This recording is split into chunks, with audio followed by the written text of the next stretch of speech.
안녕하세요. 이루리 학원에서 인문 논술을 맡고 있는 김경민 선생입니다. 오늘은 논술의 합격과 불합격을 한 방에 결정하는 건 무엇인지에 대해서 알려드리겠습니다. 논술에서 가장 치명적인 오류는 무엇일까요? 글씨를 잘 쓰지 못하는 것? 아니죠. 글씨를 잘 쓰면 더 좋지만 글씨를 조금 못 써도 합격한 학생은 많아요. 표현력이 조금 부족한 것? 그것도 아니에요. 논술은 예비 작가를 뽑는 게 아니니까 표현력이 조금 부족해도 합격할 수 있어요. 그럼 치명적인 오류는 무엇일까요? 논술에서 가장 치명적인 오류는 바로 논제 일탈이에요. 논제 일탈이 뭐냐고요? 논제에서 벗어나는 것이죠. 예를 들어 비유를 해볼게요. 부산으로 가야 하는데 강릉으로 내비게이션을 맞춰놓고 룰루랄라 하면 신나게 달리면 될까요? 그럼 절대 안 되죠. 열심히 달릴수록 원래 목적지에서 멀어지니까요. 논제 일탈도 이처럼 치명적이에요. 논제를 잘못 이해한 다음 열심히 글을 쓰면 아무 의미가 없어요. 글씨를 잘 쓰고 표현력이 뛰어나도 절대 합격할 수 없어요.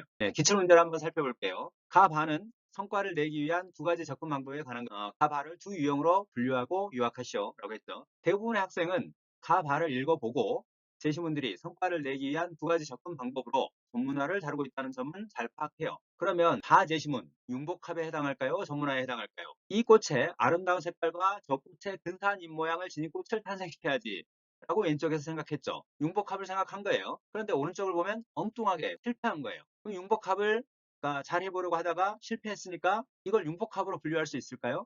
쉽지 않겠죠. 그래서 대부분의 학생이 이거는 전문화에 해당하는 것이구나 판단하고 하고 글을 써요. 그런데 여기서 다시 한번 좀 더 생각을 해봐야 해요. 논제를 보면 성과를 내기 위한 두 가지 접근 방법에 관한 것이다 라고 했잖아요. 만약 이 논제가 두 가지 접근 방법을 주장하고 있다라고 하면 다 제시문이 융복합을 주장한다고 할 수 있을까요? 그럴 수 없죠. 융복합을 시도하다 실패했는데 이것이 융복합을 주장하고 있다라고 얘기할 수는 없단 말이죠. 하지만 논제는 두 가지 접근 방법에 관한 것이다라고 했기 때문에 이것은 융복합에 관한 것이라고 할 수 있어요. 융복합을 다루고 있잖아요. 융복합의 실패 사례지만 융복합에 관한 것이다라고 얘기할 수는 있는 거예요. 따라서 논제가 접근 방법을 주장하는 것인지 접근 방법에 관한 것인지 이런 것을 구분하는 게 매우 중요하다는 거죠. 논제를 어떻게 보느냐에 따라서 분류가 달라지고 분류가 달라지면 점수가 크게 달라지고 합격 좌우되기 때문인 거죠. 구체적으로 보죠. 대학에서 제시한 채점 기준인데요. 이걸 보면 분류 및 분류 기준, 융복합 전문화가 정확하고 핵심은 잘 활용해 요약했고 이렇게 했죠. A0나 보더라도 분류는 정확해야 해요. 하지만 B0를 보면 제시문 분류가 부분적으로 잘못된 경우라고 했잖아요. 그러니까 따라서 제시문 분류를 하나라도 잘못하면 B0로 떨어지는 거죠. B0면 뭐 C, D, F보다는 낫지만 그래도 합격하기 어려워요. 논술 경쟁률이 꽤 높으니까요. 이처럼 논제를 잘 못 이해하면 한 방에 불합격이 결정된다는 것을 알 수 있죠. 그러면 거꾸로 논제를 잘 이해하면 한 방에 합격이 결정될 수도 있을까요? 그런 경우도 충분히 있을 수 있어요. 동국대 기출문제를 보죠. 다음은 공익광고 내용이에요. 베트남 엄마를 뒀지만 당신처럼 이 아이는 한국인입니다. 김치 없으면 밥 못 먹고 세종대왕 존경하고 독도를 우리 땅이라 생각해요. 축구 보면서 대한민국을 외치죠. 20살 넘으면 군대 가고 세금 냅니다. 당신처럼. 이 공익 광고를 보면 느낌이 좀 어떤가요? 공익 광고를 보면 베트남 엄마를 둔 아이가 우리와 같은 한국인이기 때문에 차별하고 배제하지 말자고 얘기하는 거잖아요. 포용하자는 거잖아요. 따라서 공익 광고 느낌이 그렇게 되지 않아요.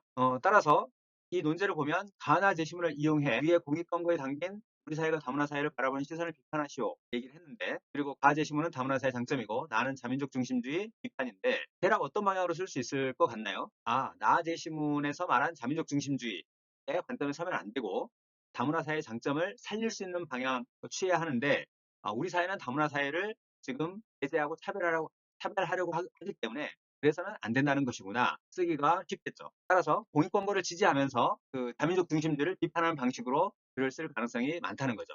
거의 90% 이상의 학생들이 이렇게 판단을 해요. 그런데 여기서 다시 한번 논제를 꼼꼼하게 봐야 해요. 논제를 보면 위 공익광고에 담긴 우리 사회가 다문화 사회를 바라보는 시선을 비판하시오라고 했는데 비판하기 전에 먼저 비판의 대상이 되는 것이 무엇인지를 정확하게 파악해야 해요. 시선을 비판하라고 했는데 이 시선이 뭔지를 먼저 파악해야 한다는 것이죠. 그러면 공익광고에 담긴 한 가지일까요? 두 가지일까요? 공익광고 때문에 이 공익광고에는 한 가지 시선이 있어요. 그 시선은 다문화 가정 자녀를 차별하고 배제하지 말자는 그런 어떤 시선이라고도 할 수 있는 거죠. 그러면 그 시선을 비판하라는 것인데 이걸 어떻게 풀어야 되지? 갑자기 당혹스러워질 수 있는 거. 그러면 공익광고를 비판하면서 다문화 가정 자녀를 차별하자고 글을 써야 하나? 대학이 그걸 요구했나? 이렇게 생각할 수 있는 거예요. 굉장히 당혹스러울 수 있지만 일단 논제를 정확하게 이해하고 논제가 요구하는 대로 글을 써야 한다는 것은 중요해요. 그래서 이 논제를 어떤 방식으로 뜯어보더라도 이 논제는 공익광고를 지지하라는 것이 아니라 공익광고를 비판하라는 것이에요. 일단 출발점 그렇게 잡아야 올바르게 글을 쓸 수 있어요. 그러면 이 문제를 풀기 위해서 조금 제시문까지 보면서 생각을 해보도록 하죠. 말을 보면 다문화 사회는 한 사회 안에 서로 다른 여러 문화가 공존하는 모습을 지칭하는 말이죠. 그래야 관용을 베풀 수 있고 갈등을 해결할 수 있고 창의적 사고와 문화적 감수성을 충족시킬 수 있다고 했어요. 그러면 이 가에 비춰볼 때 공익광고가 어떤지 다시 보죠. 베트남 엄마를 보고 세종대왕 존경하고 가에서는 다문화 사회인데 공익광고에는 지금 여러 문화가 존재하나요? 김치, 밥, 세종대왕, 독도, 대한민국 여러 문화가 아니죠. 한국 문화밖에 없어요. 베트남 엄마를 뒀지만 베트남 문화는 없는 거예요. 따라서 공익광고는 비록 의도는 다문화 가정 자녀를 차별하지 말자, 배제하지 말자는 것으로 좋을지라도 실제 내용으로 본다면 한국 문화로 다문화 가정 자녀를 동화시키려고 하는 것이라고 할 수 있어요. 따라서 좋은 의도라고 할지라도 결과가 항상 좋지는 않을 수 있다는 것에 해당하는 거죠. 좀 더 생각해 본다면 이 아이가 너무 매워서 김치를 못 먹을 수 있어요. 세종대왕 누군지 모를 수 있어요. 독도 일본 땅 아닌가 이렇게 생각할 수도 있어요.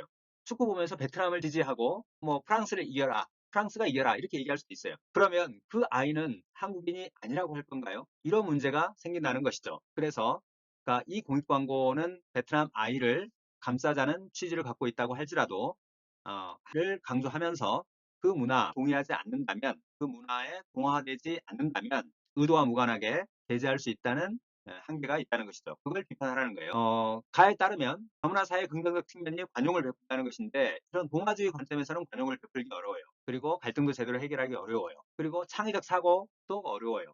김치, 밥, 세종대왕 독도, 김치, 밥, 세종대왕 독도 이런 거 계속 들으면 창의적 사고가 샘솟나요? 그렇지 않죠. 창의적 사고란 서로 다른 이질적 문화가 교류하고 융합할 때 나오는 것인데 그렇지 못하단 말이죠. 문화적 감수성도 마찬가지죠. 김치밥 감성을 키우기가 어렵게 되는 거죠. 예, 논제 분석이 얼마나 중요한지 이제 이해하셨나요? 논제에서 벗어나면 불합격이 한 방에 결정돼요. 예, 그리고 논제를 충족할 경우 거꾸로 그러니까 바로 합격에 있어서 다문화 가정 자녀를 다룬 문제는 대부분의 학생이 문제를 잘못 봐서 틀렸기 때문에 그런 경우 논제를 정확하게 이해하고 논제에 맞게 글을 쓰면 합격할 확률이 매우 높아요. 물론 다른 경우에는 논제만 정확히 이해한다고 해서 합격하기 어려울 수 있죠. 부산으로 잘 가려면 내비게이션 방향만 잘 설정하는 것이 아니라 휘발유나 전기도 있어야 하고 운전 실력도 있어야 하겠죠. 마찬가지로 합격하려면 문제 분석만이 아니라 제시문 분석, 여러 논술 유형도 훈련하고 여러 논술 주제도 익혀야 하며 기출 문제 많이 풀어보고 표현력도 잘 길러야 하죠. 하지만 논제 분석을 과학적으로 할 수 있다면 다른 것도 과학적으로 할 수 있어요. 그러면 합격 가능성이 많이 높아지죠. 논술은 과학입니다. 오늘 영상이 도움이 됐기를 바라면서요. 이만 마치겠습니다.